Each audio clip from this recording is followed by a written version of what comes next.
La economía y la política son dos caras de la misma moneda. Para que una funcione, la otra también debe funcionar. Sin embargo, la economía sí necesita que la política funcione razonablemente bien, que ofrezca todas las certezas que la economía necesita para funcionar, para atraer inversiones y para ofrecer oportunidades. No es un tema menor. Y en el mundo de hoy, donde la política ha sufrido unos grados de deterioro y degradación preocupantes, pues la economía lo está sufriendo.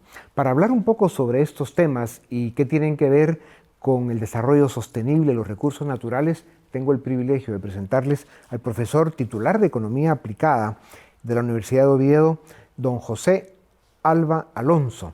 Él tiene una larga trayectoria académica, ha trabajado en temas, en instancias de muy alto nivel en España y Europa, y nos va a contar el tema. Profesor, bienvenido a Razón de Estado. Encantado de estar aquí.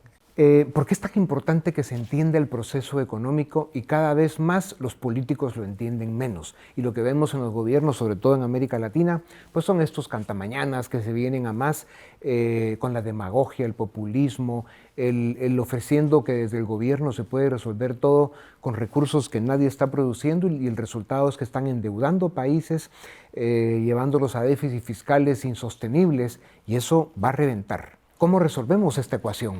Bueno, tendríamos que retrotraernos incluso a la filosofía, ¿no?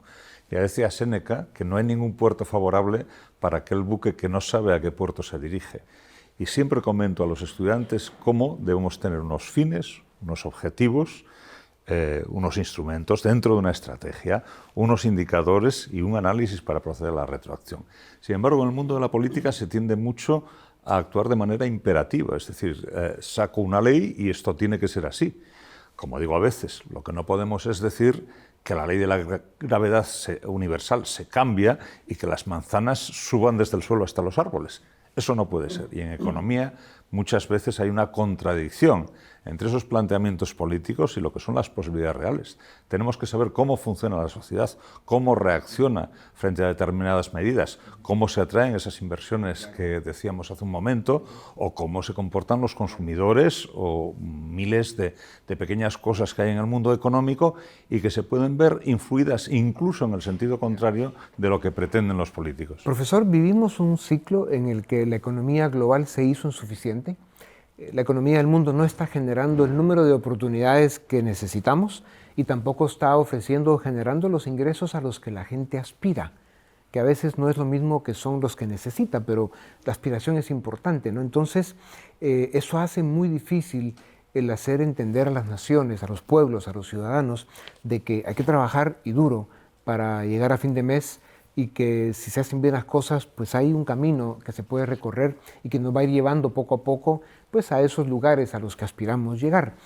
Pero en una economía que no está funcionando y que obviamente para que los gobiernos puedan tener los recursos para facilitar las funciones de un gobierno, tiene que funcionar la economía. Estamos en un momento crítico en la historia de la humanidad que nos ha generado disfunciones que nos pueden llevar a conflictos impensables. Efectivamente, ha habido muchísimos cambios. Yo tengo tendencia a irme al pasado. Pensemos, a finales del siglo XIX, Argentina era una potencia, estaba al nivel de lo que podrían ser Estados Unidos y luego se hundió. Pensemos que después de la Segunda Guerra Mundial hubo un proceso de crecimiento espectacular, pero que afectó principalmente al mundo entonces llamado desarrollado. Y claro, con la globalización se han dado unos cambios absolutamente espectaculares. Hoy en día, por ejemplo, tenemos a India, que es el estado que tira mucho de la economía. La futura potencia del mundo, efectivamente, ¿no? Pero que ya está actuando a veces a través de China y demás. Pero realmente hay un cambio, ¿no? Somos 8.000 millones de personas y generar producto, tener renta para 8.000 millones de personas es mucho más difícil que solo para Norteamérica y Europa Occidental. Claro. Sí, pasaremos este ciclo y sobre todo la tecnología y la inteligencia artificial, esperamos que a pesar de sus complicaciones nos traiga soluciones a este impasse, ¿no? Y que la economía vuelva a agarrar un ritmo para que le ofrezca a la especie humana, pues no sé, un futuro que brille un poco más. Profesor, por ejemplo, valores como la propiedad, la certeza jurídica, el libre mercado, digamos, que son básicamente los valores que construyeron el mundo occidental en el siglo XX, los países desarrollados. y han venido siendo atacados estos valores de una forma sistemática, demagógica, que es en parte lo que está comprometiendo el futuro. Evidentemente son unos bienes comunes muy importantes, ¿no? El tener una seguridad, el tener una capacidad de actuación es absolutamente básico. La incertidumbre es uno de los mayores enemigos de la economía. Y de la inversión y la creación de oportunidades. Efectivamente, ¿no? Con lo cual sí que esa estabilidad que en muchas ocasiones se procuró en bastantes países fue el germen de un crecimiento importante, de un desarrollo que se produjo y que seguramente que ahora pues entra en una fase de duda importante cuando se cuestionan toda una serie de cosas que pueden ralentizar ese crecimiento. Claro. Pues profesor, en la medida en que ustedes, los que están en la academia y tienen contacto diario con la juventud, puedan darle oxígeno a esas mentes para que vean con más amplitud el mundo que les va a tocar enfrentar, esto tiene posibilidades. Y para terminar con un sí o no, ¿ve usted a las nuevas generaciones aptos y dispuestos a comprometerse en esto? Bueno, yo creo que estamos en crisis, pero veo la crisis en sentido positivo, es decir, en que Son se nos oportunidades. produce ahí un shock y de repente tenemos que adaptarnos a esa nueva situación. Y seguramente que la juventud lo que no se ha dado cuenta todavía es de que tiene que producir esa transformación, ¿no?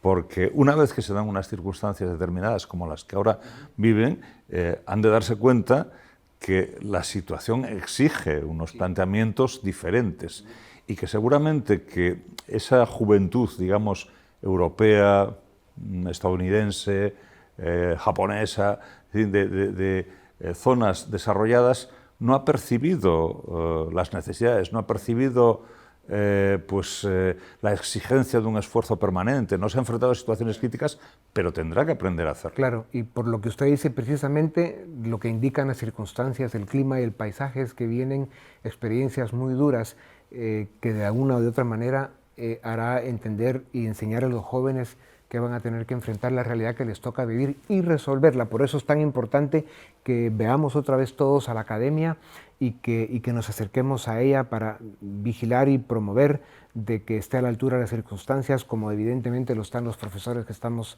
entrevistando este día. Profesor, un grandísimo gusto, siga adelante, salvando mentes, los necesitamos. A ustedes, gracias por acompañarnos una vez más. Esto es Razón de Estado.